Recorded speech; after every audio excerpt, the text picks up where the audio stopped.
సాక్ష్యమిచ్చేదా మన స్వామి యేసు దేవుడంచు సాక్ష్యమిచ్చేదా సాక్ష్యమిచ్చేదా మన స్వామి యేసు దేవుడంచు సాక్ష్యమిచ్చేదా సాక్ష్యమనగ కనిన వినిన సంగతులను తెలుపుటయే సాక్ష్యమనగ కనిన వినిన సంగతులను తెలుపుటయే సాక్ష్యమిచ్చు కొరకు నన్ను స్వామి రక్షించినంచు సాక్ష్యమిచ్చేదా మన స్వామి యేసు దేవుడంచు సాక్ష్యమిచ్చేదా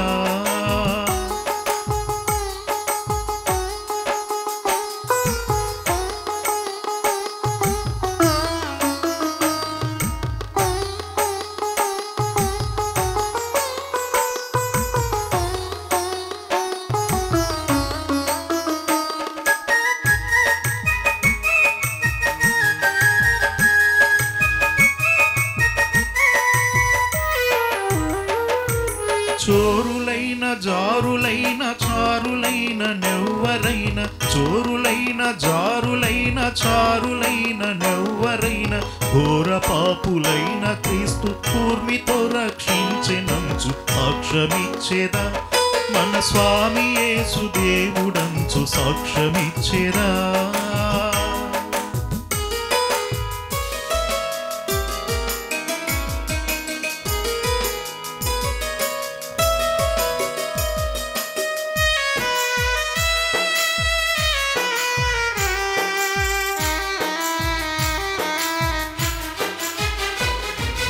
పరమత దూషణములేల పరిహసించి పలుకుటేల పరమత దూషణములేల పరిహసించి పలుకుటేల ఇరుగు పొరుగు వారికెల్ల యేసుక్రీస్తు దేవుడంచు సాక్ష్యమిచ్చేదా మన స్వామి యేసు దేవుడంచు సాక్ష్యమిచ్చేదా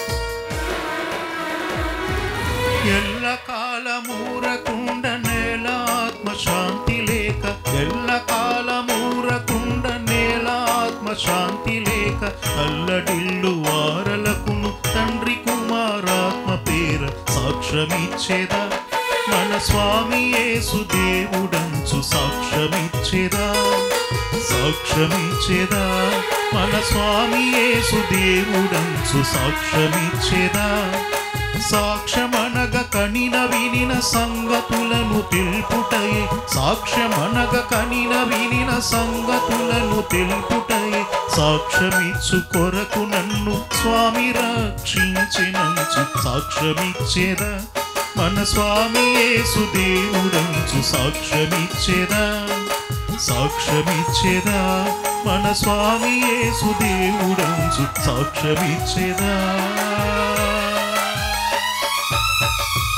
నా అనుభవం సాక్ష్యమిచ్చేదా నాడు నేడు గురించి ఈ రోజున దేవుని దయతో 62వ ఎపిసోడ్లో నా 59 ఏళ్ల అనుభవంలో 333 మంది మాట సపోర్ట్ చేసిన వారిలో 62వ మాటను మాట్లాడిన మాటల గురించి అలాగే మొదటి పార్ట్లో దేవుని వాక్యం తెలుసుకున్న 7గురు మాట్లాడి 7 మాటల గురించి అలాగే రెండవ పార్ట్లో దేవుని వాక్యం తీరినప్పుడు 7 రకాల కష్టేఫల గురించి 7 అనుభవ సాక్ష్యాల గురించి మూడవ పార్ట్లో దేవుని వాక్యం తెలుసుకున్న నేను 30 ఏళ్లుగా 7 మాటలతో 7 రకములుగా 1000 స్తుతి స్తోత్రం చెల్లించడం గురించి ఈ కార్యక్రమాలను ప్రతిరోజు సాయంత్రం మరి 7 గంటల నుంచి 7 గంటల 30 నిమిషాల వరకు మోక్ష మార్గము టీవీ ఛానల్స్లోను యూట్యూబ్ ఛానల్స్లోను నా అనుభవం సాక్ష్యం ఇచ్చేదా నాడు నేడు అనే కార్యక్రమంలో 333 ఎపిసోడ్లలో 1000 స్తోత్రముల గురించి పాత నిబంధనలో 333 వాక్యాలు పత్రికలో నుంచి 333 వాక్యాలు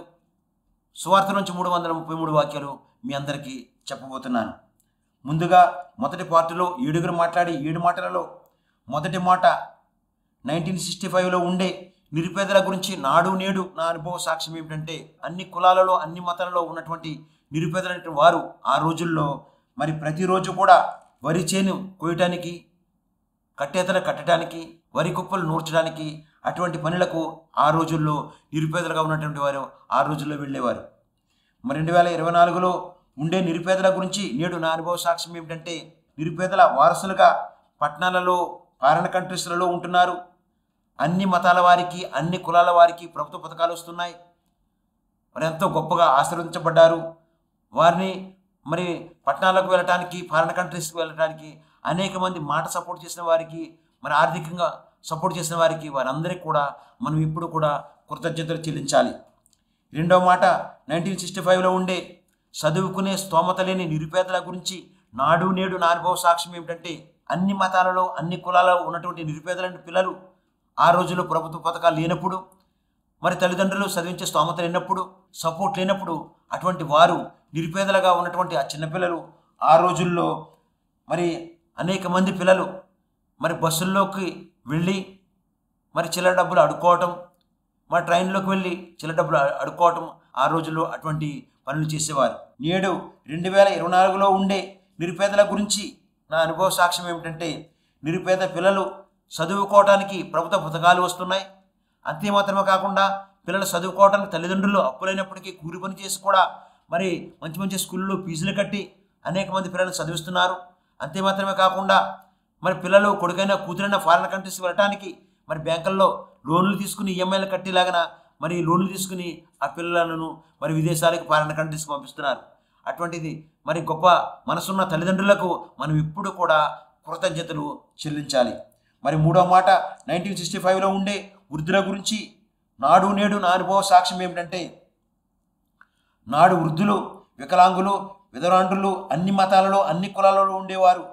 ఆ రోజుల్లో ప్రభుత్వ పథకాలు రానప్పుడు, మరి వారికి ఎటువంటి సపోర్ట్ లేనప్పుడు ప్రతి కుటుంబంలో ఉండే చిన్న చెల్లి అనే ఆమె వృద్ధులను, విధవరాండ్రులను, వికలాంగులను సరైన భోజనం పెట్టకుండా, సరిగ్గా చూడకుండా, సరిగ్గా బట్టలను సౌకర్యం చేయకుండా ఎంతో నీచంగా చూస్తూ, అసహించుకుంటూ ఆ రోజుల్లో మరి అనాథాశ్రమంలో పెట్టేవారు.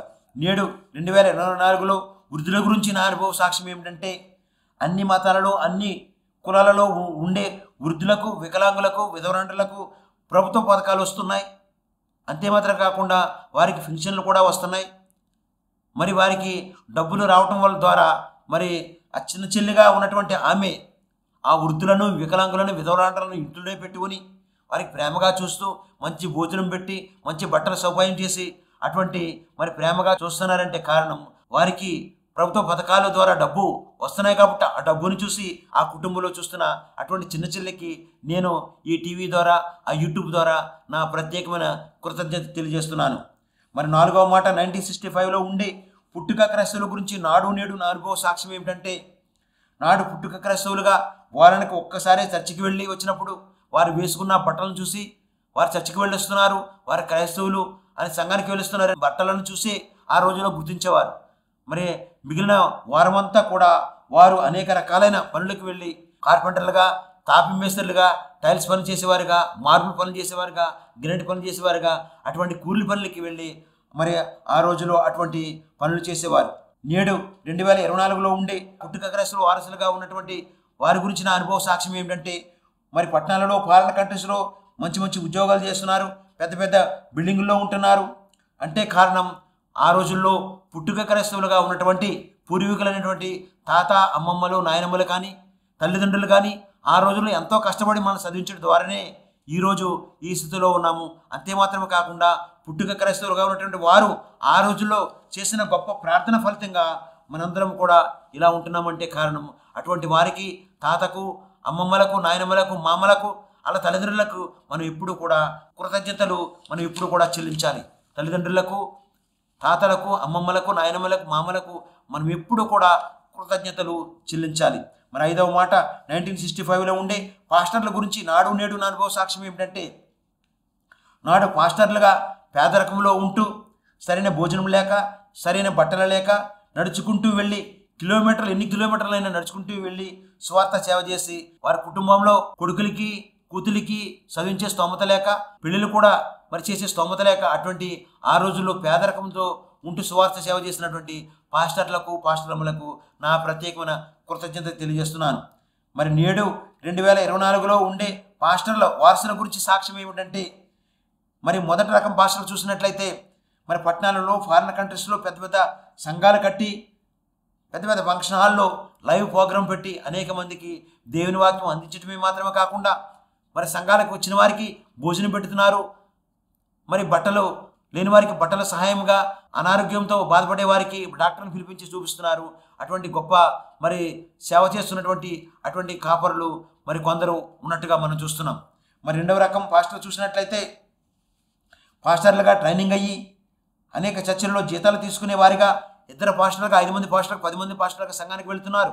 సంఘానికి వెళ్ళి ఆ సంఘంలో మరి సువార్త సేవ చేస్తూ మరి 2 పాస్టర్లకు పడక, 5 మంది పాస్టర్లకు పడక, 10 మంది పాస్టర్ పడక గొడవలు పెట్టుకుంటూ అనేక రకాలుగా సంఘాన్ని 2గా చీల్చి పెద్ద పాస్టర్ ఒక గ్రూపు, చిన్న పాస్టర్ ఒక గ్రూపుగా ఆ సంఘాన్ని తీల్చే అటువంటి గొడవలు పెట్టి మరి పాస్టర్లుగా, 2వ రకమైన పాస్టర్లుగా మనం చూస్తున్నాం. అలాగే 3వ రకం పాస్టర్లు చూసినట్లయితే పల్లెటూర్లలో కానీ, పట్టణాలలో కానీ, ఫారిన్ కంట్రీస్లో కానీ సువార్త సేవ వాక్యం చెప్పే పాస్టర్లు కాదు వీరు. జైలులో ఉన్న ఖైదీల దగ్గరికి వెళ్ళి, అడవి ప్రాంతాల్లో ఉన్న గిరిజనులకు, మరి అడవులలో ఉన్నటువంటి నిరుపేద కుటుంబాల దగ్గరకు సైకిల్ కూడా వెళ్ళలేని చోట్లకు నడుచుకుంటూ వెళ్ళి అనేక మంది ఆ గిరిజనులకు, నిరుపేదలకు వాక్యాన్ని అందిస్తున్న అటువంటి గొప్ప మనసున్న దైవ సేవకులకు, దైవ సేవకురాలకి అందరికీ కూడా నా ప్రత్యేకమైన కృతజ్ఞత తెలియజేస్తున్నాను. 6వ మాట 1965లో ఉండే సంఘస్థుల గురించి, 6వ మాట 1965లో ఉండే సంఘస్థుల గురించి నాడు నేడు నా అనుభవ సాక్ష్యం ఏమిటంటే, నాడు సంఘములో ఉండే ట్రెజరరు, సంఘ పెద్దలు, స్త్రీల సమాజము, యవనస్తులు, సంఘ కుటుంబాలలో అందరూ కూడా కలిసికట్టుగా మరి సంఘ పరిచర్యలు పారిభాగస్తులుగా దేవుని భయపడి వారంతా కూడా ఆ రోజులో గొప్ప సంఘ పరిచర్యలు పారిభాగస్తులుగా సువార్త సేవ చేసేవారు. మరి నేడు 2024లో ఉండే సంఘస్థుల గురించి నా అనుభవ సాక్ష్యం ఏమిటంటే, మొదటి రకం సంఘ పరిచర్య మరి ట్రెజరర్గా సంఘములో మంచి పేరు ప్రఖ్యాత గల వారిగా అందరికీ కనిపిస్తారు. కానీ వారింటిలో మాత్రం కోడల్ని బాధపెట్టడం, కూతుర్ని కొడుకుని బాధపెట్టడం, భార్యని బాధపెట్టడం, అన్న మరి వదిలిని బాధపెట్టడం, అక్క బావలను బాధపెట్టడం, అటువంటి బాధపెట్టే బుద్ధిని దేవుడు మార్చి వారికి మంచి బుద్ధి కలిగి అందరితో ప్రేమగా, సంతోషంతో, నవ్వుతూ మాట్లాడే బుద్ధి వారికి రావాలని, అటువంటి బుద్ధి ఉన్న వారి అందరి కొరకు మీరు నేను కలిసి ప్రార్థన చేద్దాం. 2వ రకం సంఘ పరిచర్య చూసినట్లయితే సంఘములో పీసీ సంఘ పెద్దలుగా పేరు ప్రఖ్యాతి గల వారిగా సంఘములో అందరికీ కనిపిస్తారు. కానీ వారింటిలో మాత్రం తల్లి తండ్రిని బాధపెట్టడం, మరి కొడుకు కూతుర్ని బాధపెట్టడం, కూతురు అల్లుడిని బాధపెట్టడం, వియంకుడిని విపరాన్ని బాధపెట్టడం, అలాగే సంఘ స్త్రీల సమాజంలో ఉన్నవారిని బాధపెట్టడం, అనేక రకాలుగా బాధపెట్టే బుద్ధి వారికి, ఆ బుద్ధిని దేవుడు తీసేసి వారికి మంచి బుద్ధి దేవుడు కలిగించి అందరినీ ప్రేమగా మాట్లాడి అటువంటి మనసు వారికి రావాలని మీరు నేను కలిసి అటువంటి బుద్ధి ఉన్నవారి కొరకు ప్రార్థన చేద్దాం. మరి 3వ రకం సంఘ పరిచర్య చూసినట్లయితే స్త్రీల సమాజముగా, ట్రెజరర్గా, ప్రెసిడెంట్గా మంచి పేరు ప్రఖ్యాతి గలవారిగా, వాక్యం చెప్పేవారిగా, మరి ప్రార్థన చేసే వారిగా, ఎంతో భక్తిపరురాలుగా ఆ స్త్రీల సమాజం అందరూ కూడా సంఘములో అందరికీ కనిపిస్తారు.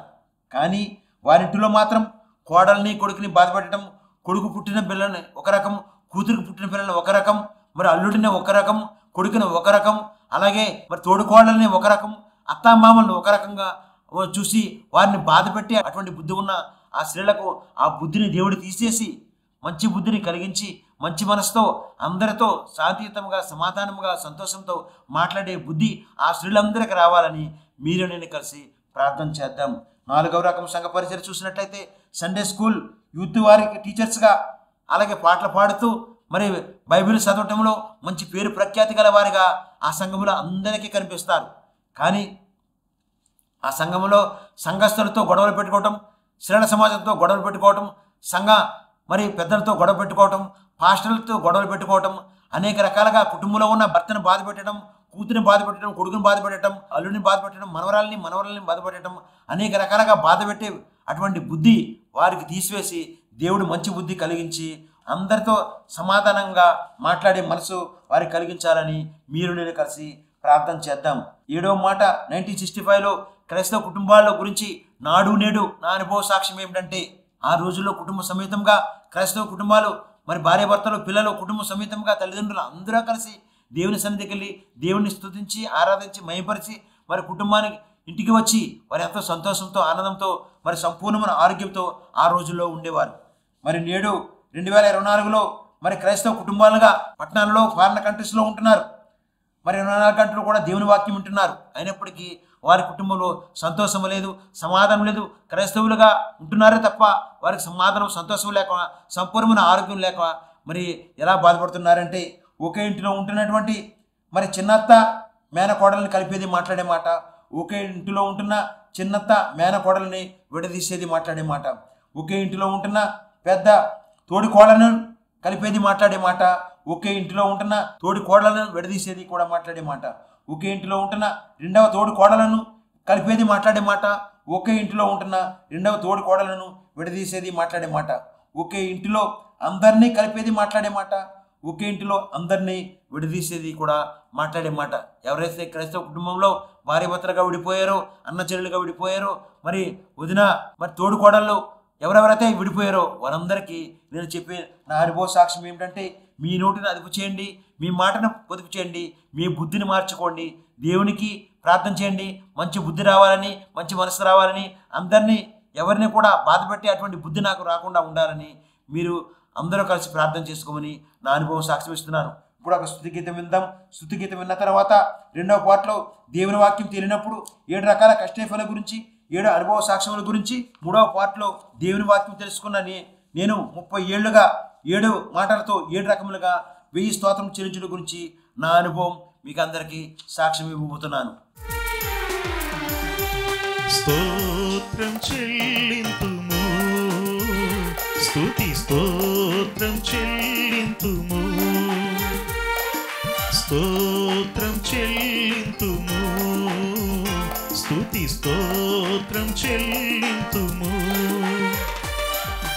యేసునాథుని మేలులు తలంచి, యేసునాథుని మేలులు తలంచి స్తోత్రం చెల్లింతుము, స్తుతి స్తోత్రం చెల్లింతుము.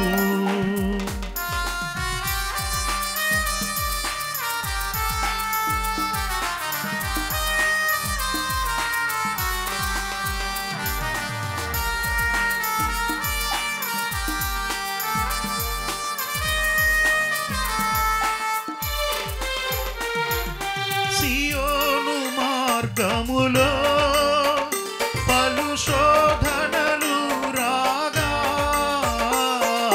సియోను మార్గములో పలు శోధనలు రాగా, సాతాన్ని జయించుటకు విశ్వాసమునిచ్చితివి, సాతాన్ని జయించుటకు విశ్వాసమునిచ్చితివి. స్తోత్రం చెల్లింతుము, స్తుతి స్తోత్రం చెల్లింతుము.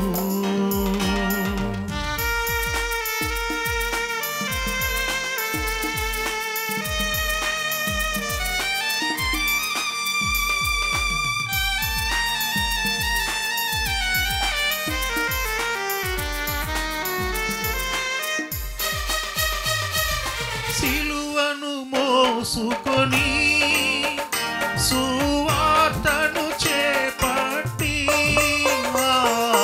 సిలువను మోసుకొని సువార్తను చేపట్టి, యేసుని వెంబడింప ఎంత భాగ్యమునిచ్చితివి, యేసుని వెంబడింప ఎంత భాగ్యమునిచ్చితివి. స్తోత్రం చెల్లింతుము, స్తుతి స్తోత్రం చెల్లింతుము. రెండవ పాటలో దేవుని వాక్యం తెలియనప్పుడు 7 రకాల కష్టఫల గురించి, 7 రకాల అనుభవ సాక్ష్యం గురించి నా సాక్ష్యం ఏమిటంటే, మొదటి నా అనుభవ సాక్ష్యం 1965 నుండి 2024 వరకు నా 59 ఏళ్ల అనుభవంలో 333 మంది మాటను సపోర్ట్ చేసిన వారిలో 62వ మాట మాట్లాడిన వారు కృపామణి జయభారతి. ఆ రోజుల్లో నాకు మాట సపోర్ట్ చేసిన వారికి నా ప్రత్యేకమైన కృతజ్ఞత తెలియజేస్తున్నాను. అంతే మాత్రమే కాకుండా ప్రభునందు నిద్రించినటువంటి పూర్వీకులైన వారికి పాదాభివందనాలు తెలియజేస్తున్నాను. రెండవ అనుభవ సాక్ష్యం 1987లో నాడు ఏమిటంటే, దేవుని వాక్యం తెలియనప్పుడు హైదరాబాద్లో నిరుద్యోగ సమస్యతో తిండి లేక, ఉండటానికి రూము లేక, వంట చేసుకోవడానికి సామాన్లు లేక, తిరిగి వెళ్ళడానికి కూడా సర్జరీకి డబ్బులు లేక, 6 నెలల వరకు భోజనం లేక మరి బాధపడిన పరిస్థితి ఆ రోజుల్లో నేను పడిన పరిస్థితి. మూడవ అనుభవ సాక్ష్యం 1988లో నాడు ఏమిటంటే, దేవుని వాక్యం తెలియనప్పుడు హైదరాబాద్లో ఆర్థిక సమస్యలతో బాధపడిన పరిస్థితి. ఆ రోజుల్లో మరి ఉద్యోగం లేక, డబ్బులు సాయం చేసేవారు ఎవరు లేక, అనేక రకాలుగా వడ్డీలు తీసుకుంటూ, మరి బంగారం తాకట్టు పెట్టుకుంటూ, మరి అప్పులు చేస్తూ అనేక రకాలుగా ఆర్థిక సమస్యలతో ఆ రోజుల్లో నేను బాధపడటం జరిగింది. నాలుగవ అనుభవ సాక్ష్యం చూసినట్లయితే, నాలుగవ అనుభవ సాక్ష్యం 1999లో నాడు ఏమిటంటే, దేవుని వాక్యం తెలియనప్పుడు హైదరాబాద్లో 12 చోట్ల రూములు అద్దెకి తీసుకుని మరి ఉండటం జరిగింది. హైదరాబాద్లో 110 రూపాయల నుంచి 150 నుంచి 200 నుంచి 250 నుంచి 300 నుంచి 350 నుంచి 500 నుంచి 600 వరకు అలాగా 12 చోట్ల రూములు తీసుకుని మరి ఆ రూములు మారుతూ మరి అద్దెకు ఉండే పరిస్థితి ఆ రోజుల్లో నాకు ఉండేది. మరి ఐదవ అనుభవ సాక్ష్యం చూసినట్లయితే 1990లో నాడు పరిస్థితి ఏమిటంటే, దేవుని వాక్యం తెలియనప్పుడు హైదరాబాద్లో మార్బుల్ గ్రెనైట్ టైల్స్ పని నేర్చుకోవడానికి మరి నేను పనికి వెళ్ళినప్పుడు నాకంటే సీనియర్ మేస్త్రులు ప్రతిరోజు కూడా నన్ను ర్యాగింగ్ చేసేవారు. నేను వారికంటే పని మంచిగా నేర్చుకుంటానని, వారికంటే నాకు కూలి ఎక్కువ వస్తుందని మరి నేను పట్టుకెళ్ళిన అన్నం బాక్సు నాకంటే ముందుగా వారు అన్నమంతా తినేసి అన్నం బాక్సులో మరి కంకర్రాళ్ళు, ఇసుక, నీరు, మరి సిమెంటు అనేక రకాలైనవని ఆ బాక్సులు పెట్టి ఉంచేవారు. నేను మధ్యాహ్నం భోజనం చేద్దామని చేయకడుకుని ఆ మూత తీసేసరికి అనేక రకాలైనవి ఉండేవి. వారిని ఎటువంటి మాట అనకుండా, వారిని తిట్టకుండా ఆ మధ్యాహ్నం మరి పశువులతోటే ఆ రోజంతా పనిచేసేవాడిని. అంతే మాత్రమే కాకుండా తిరిగి వెళ్ళటానికి లేకుండా సైకిల్ కూడా పంచర్లు చేసేసి అయినప్పటికీ నడుచుకుంటూ వెళ్ళి పని మానకుండా ప్రతిరోజు ఎప్పుడైతే భోజనం లేకుండా ఉంటున్నానో మరి నాకు నా 7 రకాలైన అనారోగ్యాలకు నేను గురి కావడం జరిగింది. మరి ఆరవ అనుభవ సాక్ష్యం చూసినట్లయితే 1994లో నాడు నా పరిస్థితి ఏమిటంటే, దేవుని వాక్యం తెలియనప్పుడు హైదరాబాద్లో 7 రకాలైన అనారోగ్యాలతో మరి బాధపడిన పరిస్థితి నాకు ఉండేది. ఆ 7 రకాలైన అనారోగ్యాలలో 5వ రకమైన అనారోగ్యం చూసినట్లయితే 2 ఏళ్లుగా కన్ను వంకరపోయి మరి ENT హాస్పిటల్కి తిరగటం, అనేక రకాలైన హాస్పిటల్కి తిరిగి మరి అనేక టెస్టులు చేయించి అనేక రకాలుగా మన అనారోగ్యంతో బాధపడుతూ ఉండేవాడిని.